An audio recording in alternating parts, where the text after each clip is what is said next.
प्रधानमंत्री नरेंद्र मोदी ने चित्तौड़गढ़ में जनसभा को संबोधित करते हुए प्रदेश सरकार पर जमकर निशाना साधा है। पीएम ने कहा कि सरकार बनने पर भ्रष्टाचारियों और पेपर लीक माफिया तक पर कड़ी कार्रवाई की जाएगी।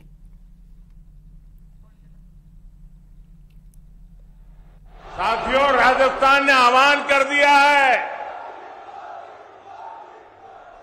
राजस्थान को बचाएंगे, भाजपा सरकार को लाएंगे। 5 साल में कांग्रेस की सरकार ने राजस्थान की साख को तबाह कर दिया है, तबाह कर दिया है। राजस्थान बड़े भरोसे से कह रहा है, भाजपा आएगी, गुंडागर्दी जाएगी। भाजपा आएगी, दंगे रुकवाएगी। भाजपा आएगी, पत्थरबाजी रुकवाएगी। भाजपा आएगी, बेईमानी रुकवाएगी। भाजपा आएगी, महिला सुरक्षा लाएगी। भाजपा आएगी, रोजगार लाएगी। भाजपा आएगी, समृद्ध राजस्थान बनाएगी। यहां मुख्यमंत्री गहलोत जी को भी पता है कि कांग्रेस सरकार की विदाई का काउंटडाउन शुरू हो चुका है।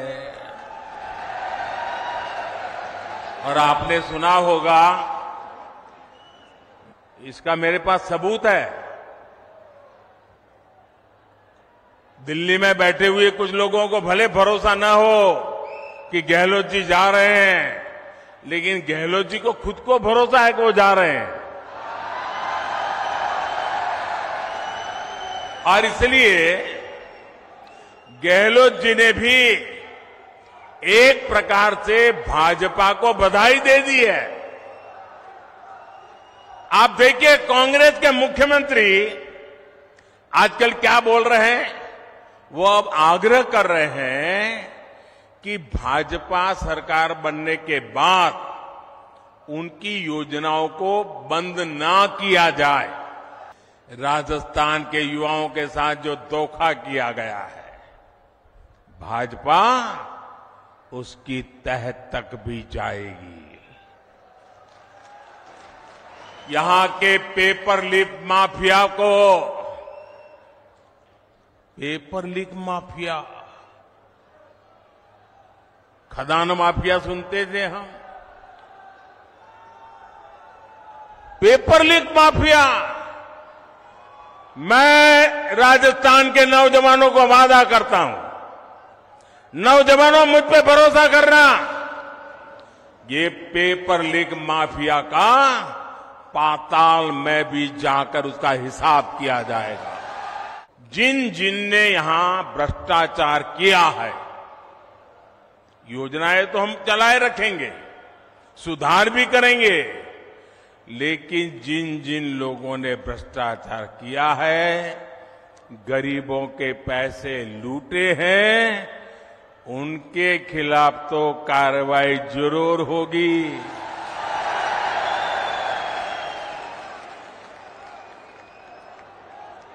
ये भी मोदी की गारंटी है।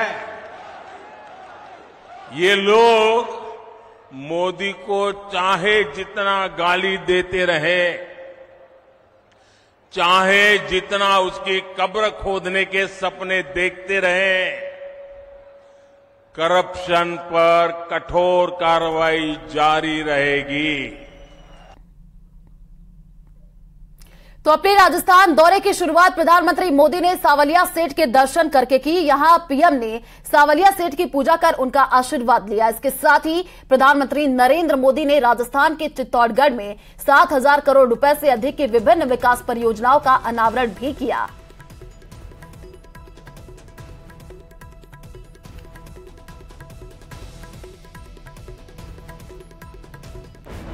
तो देखिए, चित्तौड़गढ़ दौरे पर प्रधानमंत्री नरेंद्र मोदी रहे और यहां पर विकास कार्यों का लोकार्पण और शिलान्यास प्रधानमंत्री नरेंद्र मोदी ने की और 7,000 करोड़ की सौगात आज प्रधानमंत्री नरेंद्र मोदी ने राजस्थान वासियों को दी है। तो पीसीसी में आज गांधी जयंती के अवसर पर महात्मा गांधी को पुष्पांजलि दी गई। इस मौके पर सचिन पायलट और पीसीसी चीफ गोविंद सिंह डोटासरा ने बीजेपी पर जमकर निशाना साधा, साथ ही पीएम के बयान पर पलटवार भी किया। इसके अलावा सचिन पायलट ने टिकट बंटवारे को लेकर कहा कि पार्टी ज्यादा से ज्यादा युवाओं को मौका देगी। हमारी मीटिंग लगातार हो रही है और ये बात बिल्कुल सच है कि जो टिकट आवंटन इस बार होगा वो शुद्ध रूप से मेरिट पर है और मेरिट पे होना भी चाहिए। ये तेरा मेरा करके कभी कभी विवाद पैदा होता है, उसको खत्म कर जो लोग धरातल पर हैं, जो जीतने की संभावनाएं रखते हैं, उस आधार पर टिकट डिस्ट्रीब्यूशन कांग्रेस पार्टी करेगी। और मुझे लगता है कि बहुत जल्द इस पर हम अंतिम निर्णय पार्टी लेगी। एआईसीसी और पीसीसी लगातार चर्चाएं हो रही हैं। हमारे पर्यवेक्षक लगातार गाँव में, ढाणियों में, कस्बों में जाके कांग्रेस कार्यकर्ताओं का फीडबैक ले रहे हैं। टिकट का जब फाइनल लिस्ट आएगी देखिएगा, जो जितने लोगों को हमने पिछली बार मौका दिया था युवाओं को, उससे ज्यादा हम लोग देंगे। लेकिन विनेबिलिटी क्राइटेरिया है, नौजवान हैं, हमारे एससी, एसटी, ओबीसी, दलित, माइनॉरिटी, सब लोगों को हम प्राथमिकता देंगे, लेकिन विनेबिलिटी को हम इग्नोर नहीं कर सकते हैं। इसलिए बहुत गहन रूप से चर्चा हो रही है, अध्ययन हो रहा है, फीडबैक लिया जा रहा है अलग अलग सोर्सेज से। और कांग्रेस का जो आलाकमान है बहुत गंभीर है कि कैसे हम जिताऊ उम्मीदवार को टिकट यहाँ पर दें। कुर्सी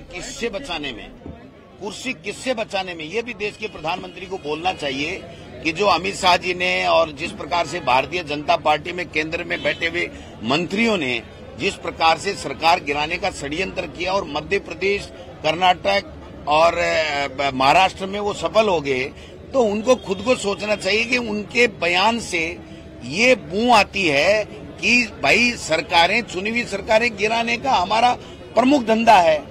तो वो खुद ही अपनी बात को ये कहना चाह रहे हैं कि हम लोग इस सरकारों को गिराने में चाहते थे, लेकिन सरकार नहीं गिरने दी।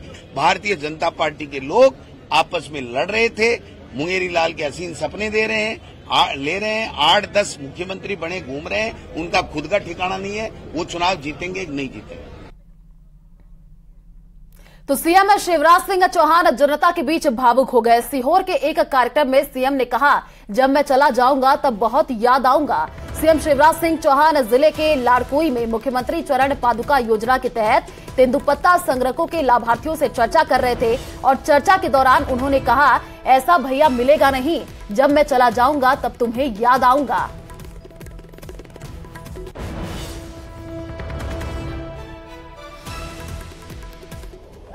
ऐसा भैया मिलेगा नहीं, जब मैं चला जाऊंगा तब याद आऊंगा तुम्हें। ऐसा भैया मिलेगा नहीं, जब मैं चला जाऊंगा तब याद आऊंगा तुम्हें। बिहार में जातिगत जनगणना की रिपोर्ट। बिहार की आबादी 13 करोड़ से ज्यादा। आपको बता दें कि बिहार में हिंदू आबादी 81.99% और मुस्लिम समुदाय की जो आबादी है 17.70% है। सिख समुदाय की जो आबादी है 0.0113% है। ईसाई समुदाय की अगर बात कर ले तो आबादी 0.057% है और बौद्ध समुदाय की जो आबादी है 0.08% है। तो देखिए बिहार में जातिगत जनगणना की रिपोर्ट और यहां पर सिख समुदाय की जो आबादी है 0.0113% है और ईसाई समुदाय की अगर बात कर ले तो जो आबादी है 0.057% है।